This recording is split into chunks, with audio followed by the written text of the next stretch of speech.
friends, welcome to our channel. ఈ రోజు వీడియోలో మనం 10th class maths chapter 3 pair of linear equations in two variables example 7 గురించి నేర్చుకుంటున్నాం. మీకు ఈ చాప్టర్ లో ఉన్న all exercises videos, all example videos, ఈ చాప్టర్ ఇంట్రడక్షన్ వీడియో ఈ వీడియో లాస్ట్ లో మీకు ప్లేలిస్ట్ డిస్ప్లే అవుతుంది, చెక్ చేసుకోవచ్చు. ఈ వీడియో లాస్ట్ లో కూడా మీకు నెక్స్ట్ ఎక్సర్సైజ్ కంటిన్యూ అవుతుంది, చెక్ చేసుకోవచ్చు. ఎగ్జాంపుల్ 7 చూడండి.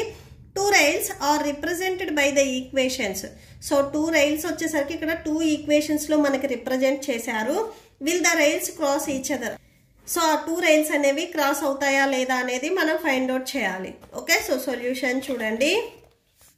ఫస్ట్ దీనికి ఈక్వేషన్ నెంబర్ 1 అండ్ ఈ సెకండ్ వన్ వచ్చేసరికి ఈక్వేషన్ నెంబర్ 2 ఇవ్వండి. నేను ఈక్వేషన్ 1 నుంచి ఎక్స్ వాల్యూని సపరేట్ చేసుకుంటున్నాను.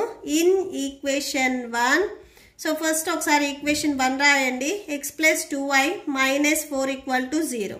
సో దీని నుంచి నేను ఎక్స్ వాల్యూని సపరేట్ చేసుకుంటున్నాను.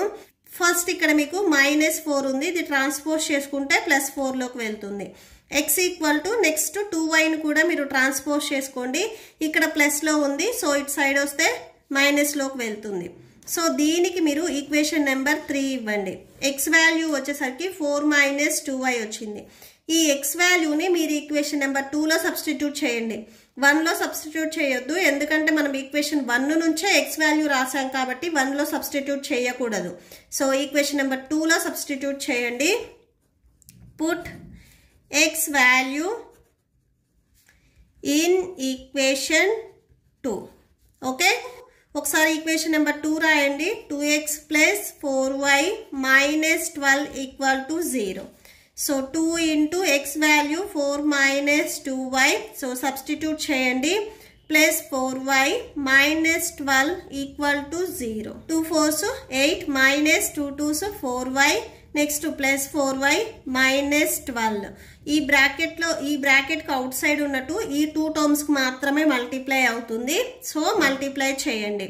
So plus 4y and minus 4y cancel అయిపోయి 8 మైనస్ 12 ఈక్వల్ టు 0 వస్తుంది. సబ్ట్రాక్షన్ చేస్తే మైనస్ 4 ఈక్వల్ టు 0 వచ్చింది. ఇక్కడ మనకి ఎక్స్ అండ్ వై వాల్యూస్ ఏమీ రాలేదు. ఓకే, సో నార్మల్ నెంబర్ వచ్చింది, అంటే ఇక్కడ వచ్చేసరికి మనకి సొల్యూషన్ లేదు, ఎందుకంటే ఆ రైల్స్ అనేవి క్రాస్ అవ్వవు. సో ఇక్కడ therefore అని రాసేసుకోండి. So therefore here no solution, so the two rails will not cross each other.